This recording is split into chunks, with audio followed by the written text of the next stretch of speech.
Una sagra secondo me riuscita, siamo contenti del risultato ottenuto e magari ci auguriamo che dalla prossima stagione, spostandola leggermente in avanti, le problematiche che ci sono state possano essere risolte. Teatro Pirandello pieno, 400 posti, tutto al sono di più perché c'è anche il loggione stasera che è pieno, quindi siamo in una situazione di partecipazione di pubblico superiore secondo me ai 500 posti.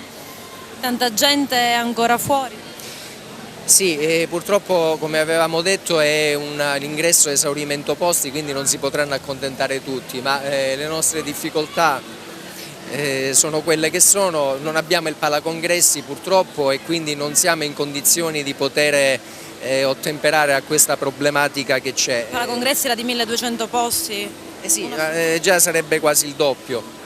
Quindi... Ti sei occupato non solo della parte folk ma soprattutto anche dell'European Dance Caravan, quest'anno quinta edizione, uno spettacolo particolare. Sì, del Festival Internazionale del Folklore e come tu dicevi anche dell'European Dance Caravan che riprende quest'anno nell'anno del suo giubileo perché partì nel 2005 qui ad Agrigento, quindi a distanza di 10 anni ritorna qui ad Agrigento per ripartire, per cui già prevediamo di fare delle nuove tappe, abbiamo dei nuovi partner che fanno parte dell'European Caravan, quindi come l'Olanda per esempio un nuovo gruppo spagnolo, per cui contiamo presto di andare in Ungheria precisamente il 19 giugno, mentre dovremmo andare a settembre in Grecia e probabilmente anche in Olanda ad Amsterdam, quindi siamo in piena, la macchina si è rimessa in moto.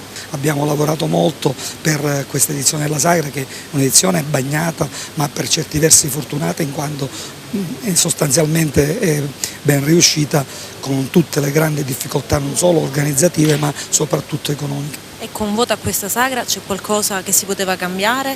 Ci sono idee per il futuro? No, cambiare, direi che l'ossatura rimane quella, è sempre il solito motivo, cioè quello di cercare di anticipare i tempi.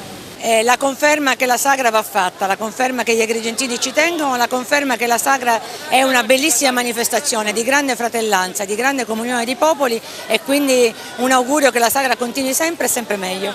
È arrivato un finanziamento regionale alla fine oppure no? Sono indiscrezioni. Abbiamo avuto la notizia di essere stati inseriti, di essere stati ammessi al finanziamento, poi ci saranno delle altre valutazioni che verranno fatte e quindi per il riparto, diciamo che quello poi l'assessore deciderà, farà il riparto col suo decreto e ci farà conoscere l'importo, ma siamo ammessi certamente al finanziamento perché il nostro progetto è stato valutato ammissibile.